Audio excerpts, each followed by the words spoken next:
안녕하십니까? 배팅 부동산 정상적인 정권의 안철수 인수위원장 선언 부동산 투기 끝났다 진행하도록 하겠습니다.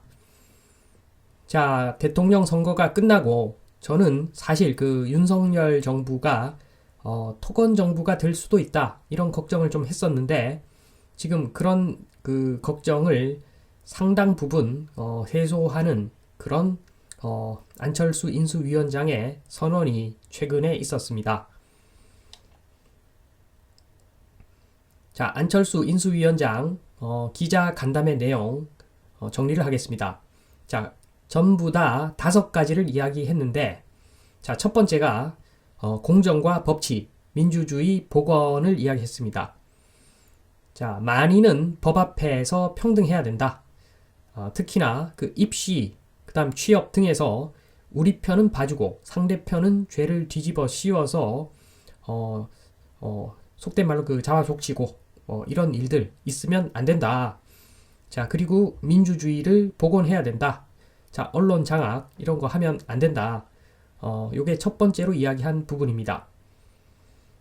자, 그리고 두 번째로 이야기한 부분은 미래 먹거리와 일자리에 대해서 이야기를 했는데 자, 박정희 대통령은 철강, 중화학, 조선 등으로 우리나라 한 20년 먹고 살았고 자, 김대중 대통령은 인터넷 깔고 벤처기업 육성해서 또 우리가 20년 먹고 살았다.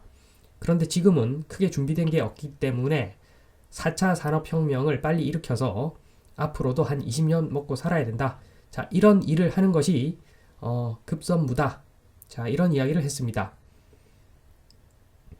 자, 그리고 세 번째는 지역 균형 발전에 대한 이야기를 했는데 자, 지금 저출생 이유를 많은 사람들이 그 주택 가격은 올라갔는데 좋은 직장은 없다.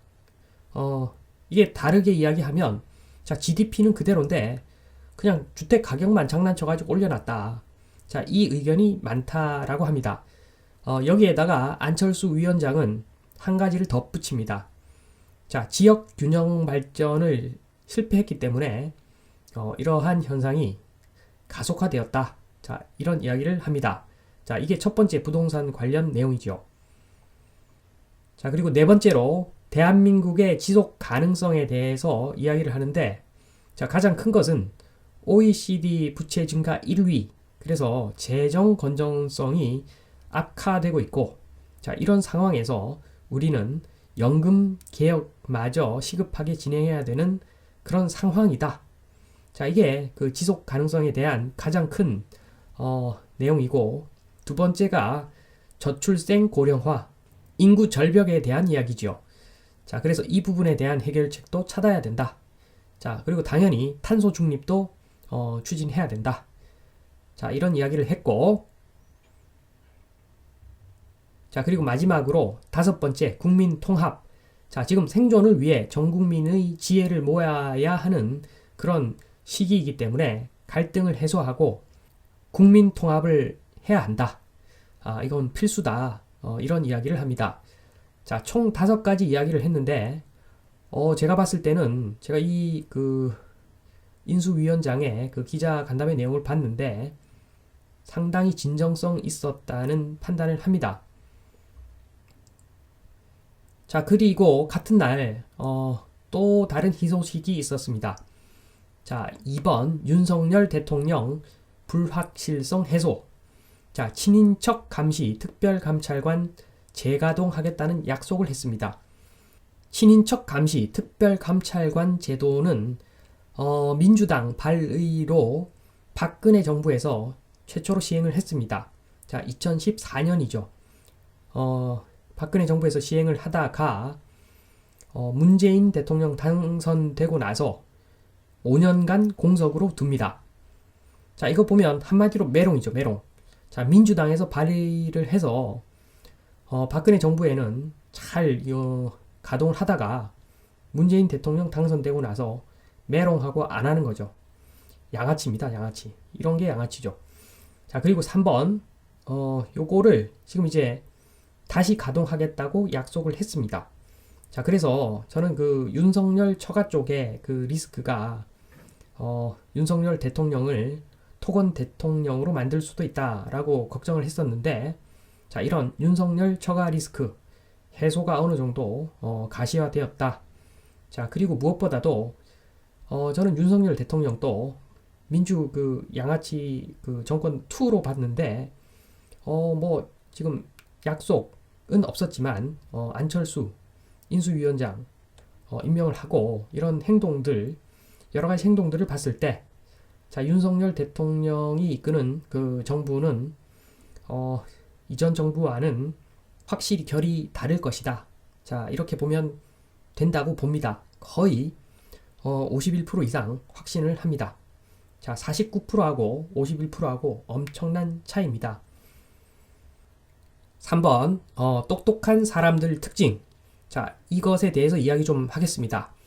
자, 저는 똑똑한 사람이 아닌데 제 주위에 그 똑똑한 사람들이 참 많습니다. 자, 그래서 제가 똑똑한 사람들 그 특징은 잘 알고 있습니다. 자, 똑똑한 사람들 특징은 가장 큰 것이 자기가 뱉은 말은 다 기억한다는 겁니다. 윤 대통령, 안 위원장 아마 자기 뱉은 말 다 기억할 겁니다. 자, 그래서 이 똑똑한 사람들은 일반적으로 그 양아치들이 없습니다. 자, 이거 엄청난 차이죠. 자, 의식주로 장난치는 그 양아치 세력, 이전 사람들, 그 양아치 세력들하고 정반대 성격의 사람들이라고 보면 됩니다. 그래서 그 종합적으로 봤을 때, 자, 이번 정권, 윤석열 정권 아마 생각보다 좀 많은 부분에서 이전 정권보다 엄청나게 잘할 확률이 높다고 저는 봅니다. 자, 4번 인수위원장 5대 방침 중 부동산 내용 한번 보겠습니다. 자, 첫 번째로 언급한 것이 저출산 고령화 문제인데 주택 가격만 오르고 좋은 직장은 없더라. 자, 한마디로 GDP는 그대로인데 주택 가격만 올랐다. 양아치들이 장난쳐서. 자, 그래서 그 임대 수익률이 낮은 거죠. 바꿔 말하면 PIR이 높은 것이고, 그리고 또 다른 표현으로 하면 자산시장 불균형이 굉장히 심하다. 자, 그래서 부동산에서 주식으로 아마 자산이 이동할 확률이 굉장히 높습니다. 자, 제가 배팅 부동산이지만 제가 봤을 때 확률상으로 지금 일부 부동산을 좀 정리해서 주식으로 옮기는 것도 그렇게 나쁜 선택은 아닐 수 있다. 자, 왜냐하면 그 인수위원장이 이야기한 내용 중에서 4차 산업혁명으로 앞으로 20년간 먹거리를 만들자는 내용이 있었기 때문에 아마 이런 내용과 그 다른 내용 종합적으로 봤을 때 아마 그 자산시장의 그 불균형이 어느 정도 해소되어 가는 어떤 그런 모습을 보일 확률이 굉장히 높습니다. 자, 그래서 그 제가 배팅 부동산이지만 주식으로의 그 자산 이동 이야기를 좀 하였고, 자, 두 번째는 그 지역 균형 발전. 자, 기존의 부동산 공식은 잊어야 될 타임이라고 봅니다. 자, 지난 몇 년간 제일 그 부상한 곳이 어디입니까? 자, 서울 경기지요. 서울 경기. 특히나 아파트. 자, 그것만 피하면 아주 망하지 않을 수 있다. 거꾸로 이야기하면, 자, 기존의 부동산 공식 아마 반대로 갈 겁니다. 자, 몇 년간 각광받던 서울 수도권 아파트만 피하면 아마 큰 낭패는 보지 않을 수가 있다.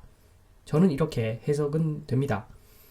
자, 그래서 오히려 관심 가는 곳은 지금 누구나 다 알겠지만 이제 부울경 메가시티.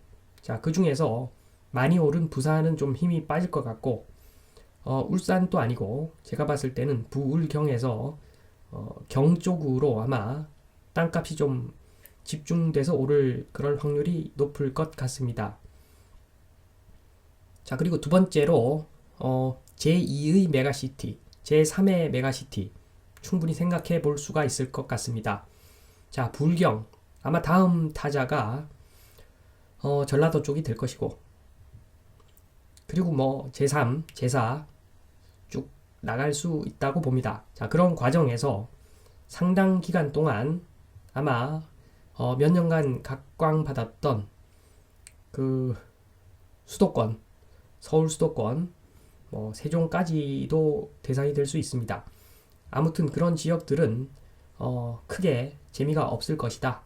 자, 이런 추정을 해볼 수가 있습니다.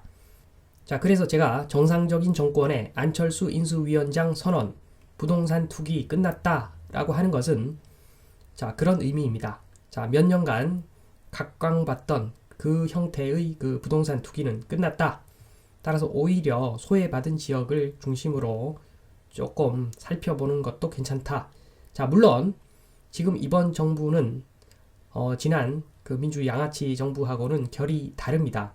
자, 그래서 저번처럼 그렇게 폭발적으로 올라갈 리는 없고 상대적으로 지금까지 소외받았던 그런 지역들이 조금은 더 괜찮을 수 있다 정도이지 거기에 막 불나방처럼 달려가자 이런 이야기는 절대 아닙니다. 자, 어떻게 보면 주식 그 투자할 때 그 수익률이 훨씬 더 좋을 수 있는 시기이다. 자, 이런 말씀을 드리면서 이만 마치겠습니다. 감사합니다.